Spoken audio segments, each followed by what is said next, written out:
Hi friends, இந்த வீடியோவில் நாம் ஒரு கிங்கு குயின்னு மட்டும் நம்மகிட்ட இருக்கிறப்போ அதை வச்சு எப்படி நாம் செக்மேட் பண்ணுறது அப்படிங்கிறத தான் நாம் பார்க்க போகிறோம்.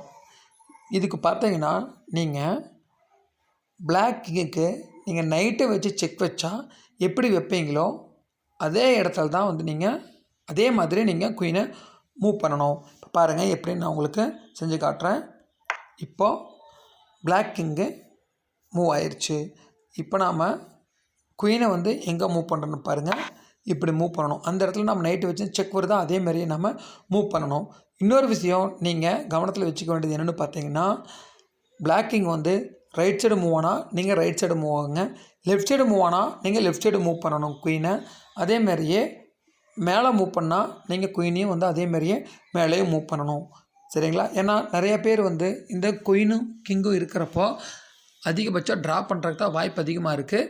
உங்களுக்கு இந்த விஷயம் தெரியாத பட்சத்தில் பாருங்கள். அடுத்தது இப்போ அது லெஃப்ட் சைடு வந்திருக்கு, மேலே போயிருக்கு. நாமளும் அதே மாதிரியே குயினையும் லெஃப்ட் சைடு மேலே நகர்த்துறோம். இப்போ மறுபடியும் அவன் ரைட் சைடு மேலே போயிருக்கு பிளாக் கிங்கு. நம்ம குயினையும் அதே மாதிரியே நகர்த்திட்டோம். அடுத்தது லெஃப்ட் சைடு மூவ் ஆனால் நீங்களும் உங்களுடைய குயினை லெஃப்ட் சைடு மூவ் பண்ணுங்கள். இதேமாதிரி நாம் மூவ் பண்ணிட்டு போய் அந்த பிளாக் கிங்கை அந்த கார்னருக்கு நாம் கொண்டு வரணும். பாருங்கள், அதேமாதிரி நான் நகர்த்திக்கிறேன். ரைட் சைடு போனாங்க, ரைட் சைடு நகர்த்திட்டேன். இப்போ லெஃப்ட் சைடு வந்தால் லெஃப்ட் சைடு. ஓகே, இப்போ அது லாஸ்ட் ரேங்க்கு போயிடுச்சு. அடுத்து இப்போ தான் நீங்கள் வந்து கவனமாக இருக்கணும். நீங்கள் அவன் கிங்கை மூவ் பண்ணதுக்கப்புறம் உங்களுக்கு இப்போ 7th ரேங்க்கில் 4th ஃபைலில் போயிடுச்சு. இதுக்கு மேலே நீங்கள் அந்த குயினை மூவ் பண்ணக்கூடாது.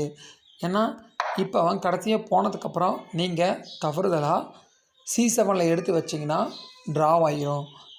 அங்கே குயின் நீங்கள் ப்ளேஸ் பண்ணதுக்கப்புறம் இப்போ கிங்கை வந்து நீங்கள் மூவ் பண்ணிவிட்டு வாங்க. இப்படி கிங்கை மூவ் பண்ணிகிட்டே வந்தால் தான் நீங்கள் கிங்கோட சப்போர்ட்டில் தான் உங்களால் செக்மேட் பண்ண முடியும். நீங்கள் டைரெக்டாக வந்து குயினை மட்டுமே வச்சு செக் பண்ணிகிட்டே இருந்தீங்கன்னா உங்களால் செக்மேட் பண்ண முடியாது. ஓகேங்களா?